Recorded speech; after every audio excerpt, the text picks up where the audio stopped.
All right. So tell me a little bit about yourself and how you got involved in the disability community. Wow, my name is Kate Durkin, and I'm 27 years old and living in Seattle. I am a former special ed teacher. I'll start back at the beginning. I knew that I wanted to be a special ed teacher when I was 16. I can save kind of my why of my passion maybe for later, but I had a pretty intense experience in high school and found myself in getting in a lot of trouble, disciplinary wise, and feeling like I didn't really belong, like I wasn't really heard or seen, but I couldn't really figure it out, couldn't understand why. And I started volunteering in a classroom for students that have autism, a preschool specifically. And first of all, I just loved the work. And I met a very, very important woman, Miss Angie. She was a very strong, independent woman who had just survived Hurricane Katrina. And she had moved here from Washington. So she was kind of my mentor. And she would walk to work every day, had just lost all of her belongings in this hurricane and rerouted her life. And she would show up with a smile on her face here to serve these kids every day. And she really blew me away with her skills and just her compassion, like fierce compassion for these kiddos, kind of high expectations, high standards, but a warm demander, if you will. So she was kind of my idol, if you will. And at the end of our time together, I had recently been accepted to Seattle University. And so she gave me a little care package, if you will. And I actually grab it really quick. She made this thing for me. And it has lived with me forever because it reminds me of how important she was. So this is Miss Kate here. Oh, And oh wow, that's awesome. it's really cool. There's thumbprints of all of the preschoolers that were in that program. This is 2013 year I graduated high school. Um, and she gave this to me and she wrote on a note, she said, "You're going to be one of the best teachers we have. Like you have to do, not necessarily you have to do this work, but she was like, you're pretty much destined to do this work. I'm really excited to see where this career takes you." And I did. I went to Seattle University. I got my bachelor's and my master's with my special ed endorsement. I did a little bit of like a fast track program, and I started teaching in the school year of 2018 at Madrona Elementary. And yeah, I don't know if you're ready to hear about my experience or whatnot, but that's kind of what got me started with special education.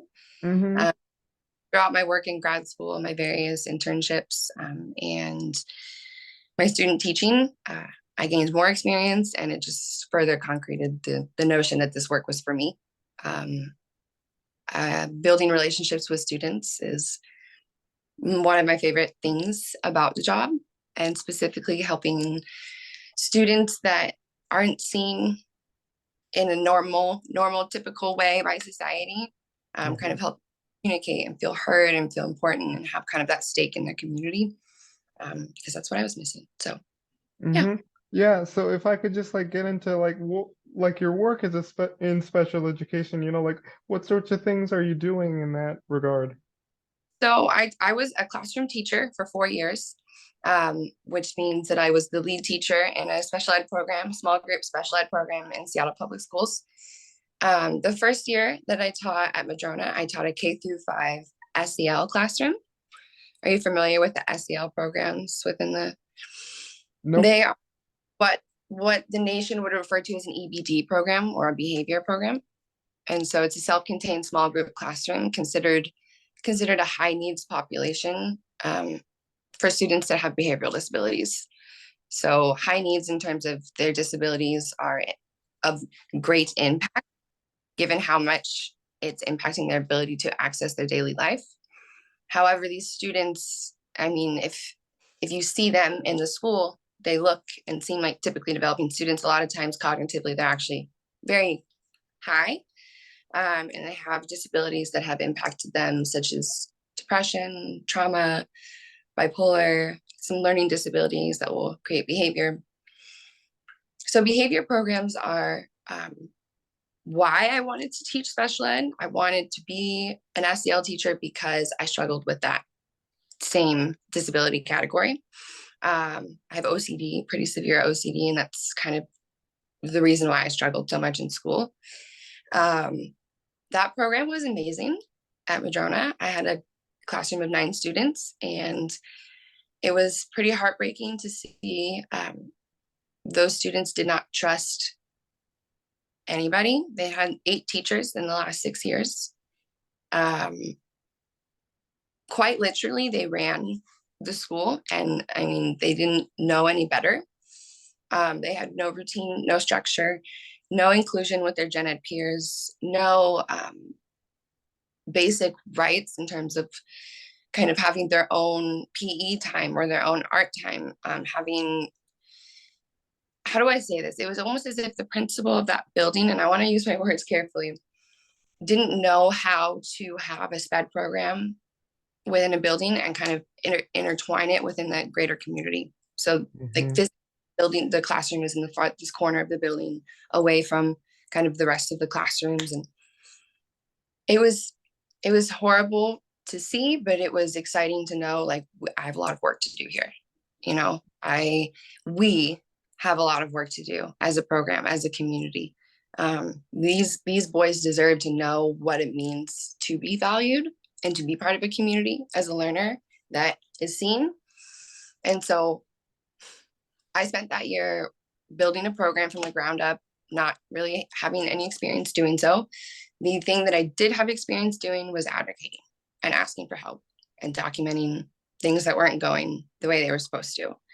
So the beginning of that year, when we were understaffed with a new team, very intense behaviors happening, just having a hard time keeping kids safe. They're running out of the building. There was a lack of guidance. I mean, people don't really do it justice, but a peek inside some of the most high needs Seattle public schools or just inner city buildings are pretty scary sometimes. The reality that we're dealing with and the lack of support that we have. Like, yeah. So I did a lot of advocacy downtown, which means I wrote a lot of emails to my supervisors and also to the district's officials. Emailing is kind of like the unsaid way to piss people off because it's documented no matter what. So every day at the end of my workday, you know, I wasn't being given my contract to Fidelity. I was never given a lunch break, never given the right amount of support, the right amount of bodies physically, or even the amount of support of the minds that we were supposed to. Actually, I had too many students on my caseload. The list goes on and on and on. So I would just write a bulleted list of things that I was seeing in the classroom every day, which were pretty egregious. I mean, if somebody wanted to secure that documentation, it did not look good for the district. They did not appreciate that. But as a result, I got a lot of district officials coming into that school and getting eyes on the program. I had support from the behavior team, the behavior autism and intervention team. They have individuals that can come in and do kind of case management work with teachers who have particularly hard behaviors occurring in their classroom. With the work of Sean, my mentor, and just kind of the building at large, the community of teachers and my team, we were able to build a program. And it was, at the end of the year, it was operating to, I would say, pretty consistent standards. These students would work a schedule that was consistent. They would go to gen ed classes on a daily basis. They would be held accountable for their actions. They would have restoration in their, in their work in terms of rebuilding something they may have done. They were growing, they were learning, and we were a community of individuals that cared about each other. I think that was the biggest thing. One of my students wouldn't even look me in the eye for 3 or 4 months. I mean, he was really, really discouraged by life. I didn't blame him, but in January, he asked me for a hug, and he never left the school building after that day without giving me a hug. It was like I had passed the threshold, right? And it was kind of like such a relief of like, I didn't fail. I didn't give up on these kids. I was able to at least show them that one adult did care enough to just keep coming back because they're worth it, just because they are. Not, you know what I mean? So that was, I don't know how to describe that year. It changed my life. I learned so much about life, about my white perspective, right? And my kind of my white privilege has just been something that I was shielded from growing up. Not that I was told to not appreciate everybody, but it was kind of like in my community, we didn't see color per se. So I was quite hindered in that work, showing up to college 18 and not really understanding that my perception was so lacking. So that year, really, I learned so much. Um, the district closed my program at the end of the year, however, and I was offered a job to teach at Lowell Elementary, which is Mm. down the road. I don't know if you're familiar with where that Yeah, is. yeah, I actually went to Lowell when I was very little. That's so fun. A lot of people say that. Did you go there the whole time for I d- elementary school? no, I don't go there. I remember I went there just to like study there, but I don't remember all the kids, but it was a memorable experience. Yeah, that's funny you say that. Lowell is quite a memorable building. Everybody that comes there, even if it's just for a moment, they walk in and they're kind of like, it feels different when you walk in that building. Um, and this is why it's 33% of the population is without a home, the student body, and 24% of the population has an IEP. So there's 9 special ed programs in the building, which is the most in any elementary school in the district.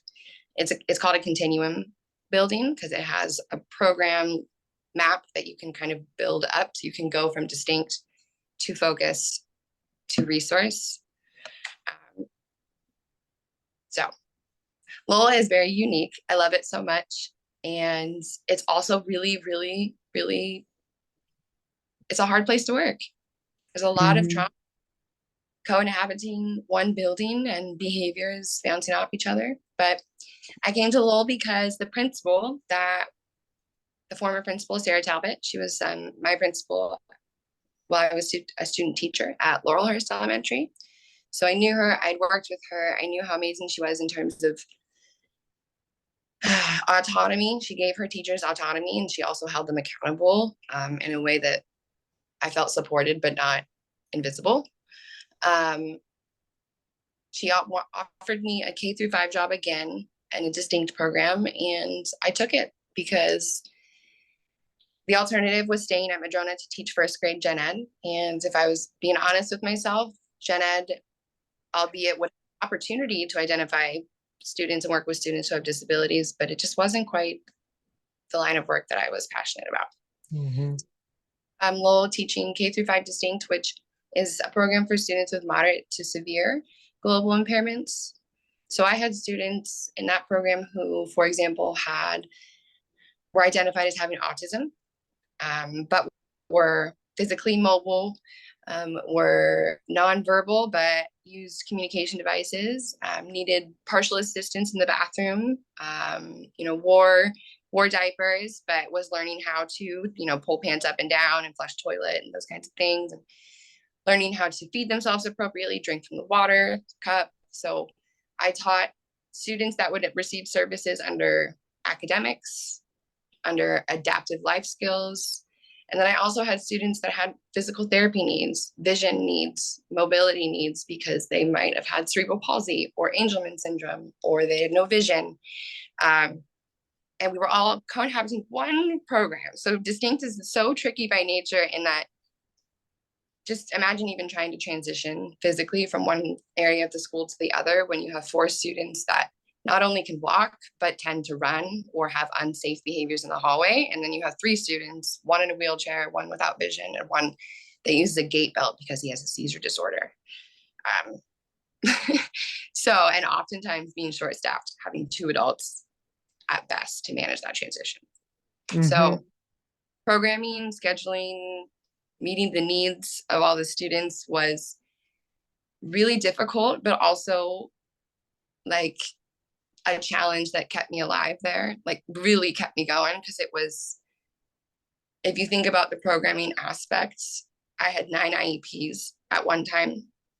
And within each of those IEPs, the students, most of them had received SDI, which is their instruction, in 6, sometimes 9 different categories. And then within each of those categories, they have 2 or 3 different goals. And then they also have adults that support those categories. So they're speech therapists, they're occupational therapists, physical therapists. So I was plugging all of these different components together and kind of programming this classroom so that it flowed cohesively, but each student was really on their own, really individualized learning plan. Mm-hmm. I struggled with how to weave instruction together cohesively and how to kind of have like a good flow throughout the day. I struggled with the nonverbal communication at first as well, in terms of just like, how do I understand what these kids need? How do I understand they're enjoying this? How do I understand they're learning? First of all, that was down the road.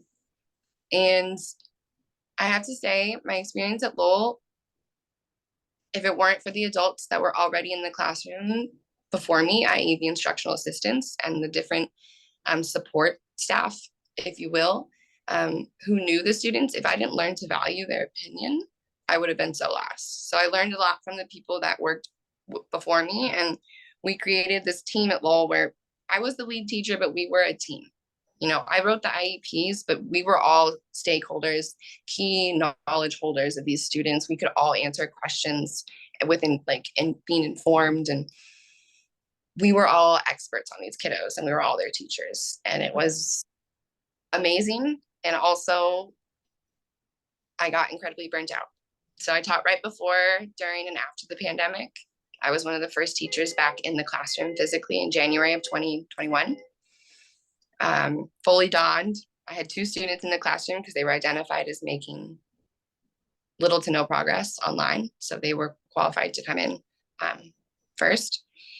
And I think I became skilled in the aspect of I can manage this consistently chaotic crisis-driven environment really well. I can operate in crisis really well. I can help keep kids calm, help them feel safe, and help them make progress. But it reached a point where I needed to at least take a break for a year, maybe more, because it wasn't right. I was not, these kids were never given what they were supposed to be given. Not only was I not, they weren't. I was getting burnt out because I was doing work that was outside of the scope of my job, but I had to do it because these kids, I mean, I didn't have to do it, I guess. If I had better boundaries, I think I wouldn't have gotten so burnt out. But I felt compelled to make grocery deliveries at 8 p.m. and to pick up the phone when a parent calls and it's the weekend. And I just felt like I couldn't not show up for these kids in all facets of what was happening. And so that's what led to my burnout. Mm-hmm. Yeah, Yeah. if I could just like ask, like, what are some of the things that you like look for when working with students with in special education? You know, like what are some of the things that you like use, any tools and strategies that you use as a special ed teacher to like make sure that these kids have the best possible education that they need to succeed?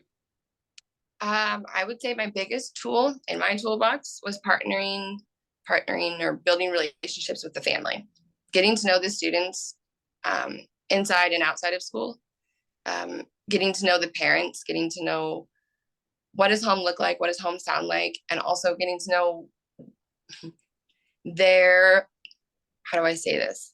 It's really important to understand how the parents respond to trauma or problems in order to understand like why a kid might be triggered in a certain way. Once you can identify what makes a kid feel unsafe, unheard, unwelcome, and you can try to tap into something to comfort that or something to show them that while that might be their reality at home, it doesn't have to be their reality everywhere, or this is how we can kind of manage this trigger, then you really start to be able to have beautiful connection that is centered around learning. Safety Mm-hmm. is foremost. So getting to know the students from their parents' perspective, I'd say was one of my biggest tools. Also just reflection, like big time. Um, I think a lot in my head all of the time. I have a lot of thoughts going. And if I had just had an encounter maybe with a student, let's say K, we'll call him K, he was entirely nonverbal, had autism, but he's a very intelligent boy. There's a lot of stuff going on in his brain. And when he couldn't communicate appropriately, he would get very, very mad and he would hurt you. He would attack. He would bite, he would kick, he would thrash. Uh, Mm. yeah. So just thinking to myself after, an escalation occurred, okay, what happened just before that? What was happening? What happened this morning with that student? Or did they eat? When was the last time they ate? And okay, they ate and then this happened. And so I'm kind of timelining in my head, like what led them to have that major freak out? And it got to the point where if I reflected and I tried to see what wasn't heard, if you will, or tried to see what wasn't like easily available, I started to kind of, first of all, build very strong relationships with my students, um, and just understood how to help them feel calm. I knew their triggers. I knew, their comforts. I knew what would help them calm down. Them so well that I was able to say, like, okay, this behavior that I just saw, I'd never seen that before. We got to think about this. Like, where's this coming from? And yeah, I think analyzing behavior, partnering with families, and also figuring out what makes them happy, what makes them smile, what makes them go, you know? Is Mm-hmm. it lights? Is it going for a walk? Is it an orange? Is it, you name it? Is it their water bottle that they love? And you're like, it's as simple as give them something that they feel comfortable with and Mm-hmm. they're not, you know, Uh, people would come into my classroom sometimes and they would just kind of look around. It was a very unique program. There was not a lot of K-5 distinct programs in the district, and mine specifically, just it was unique. I don't know how to describe it. It was really impacted and it was hard. And people would come in and just kind of, you could tell at first they would be judging the chaos. mm-hmm. Then see that like, okay, it looks like that kid is sitting over there with an object doing nothing. But then I'm actually moving around the classroom doing PEX work with all of the kids at the same time, right? Learning is playing in our program and learning is communicating in our program. And learning doesn't look like we sit at the desk and we write and we read and we do a lesson start to finish. Learning looks like we have wiggles, we have imperfections, we have silliness. And they would oftentimes leave the classroom like with a different look on their face, or they'd often say like, Kate, this is really pretty amazing in here. And then 202, we did it different. What can I say? Mm-hmm. Yeah, that's pretty awesome. So if I could just like get into like some of the stakeholders that you partner with in the advocacy realm, like what are you who do you partner with in your efforts? Because you talk about like creating all these IEPs for all these kids. So like who are the main players that you work in the special in the advocacy realm and in the special education realm, if you will? The main stakeholders are the service providers for the IEP. So at every IEP meeting, you have the lead teacher, the case manager, and then you have any individual who's giving that student service based upon their evaluation. So what categories of service were they identified as needing to receive? And so that could look like a speech therapist. It could look like an occupational therapist. For example, I'll give you an example of one of my students. PJ, he had quite a bit of needs. He had Angelman syndrome and seizure disorder. And so he received services from myself as the academic provider, from his speech therapist, occupational therapist, physical therapist, adapted PE teacher. And then you have your gen ed teacher that does come, which is the student's teacher of their general education class. So every student that has an IEP is also on the same roster and included in the classroom of a gen ed program, fourth grade, typically developing students. And then you have the parents and you have your administrator, which is your principal. And I would say the main stakeholders, if I'm being real, were the parents, the speech therapist, occupational therapist, and the physical therapist, right? Like the parents and then the individuals who were responsible for providing that student services either daily or weekly. And then I also would work pretty closely with my program supervisor, program specialist, which is an individual that works downtown for the John Sanford Center for Educational Excellence. They support teachers in terms of mostly compliance. I would say my program specialist at Lowell was not helpful at all. And I actually did the job of that individual sometimes. So I wouldn't say they were a key stakeholder. They should have been, though. And then I did have a star mentor teacher as well who worked for the district.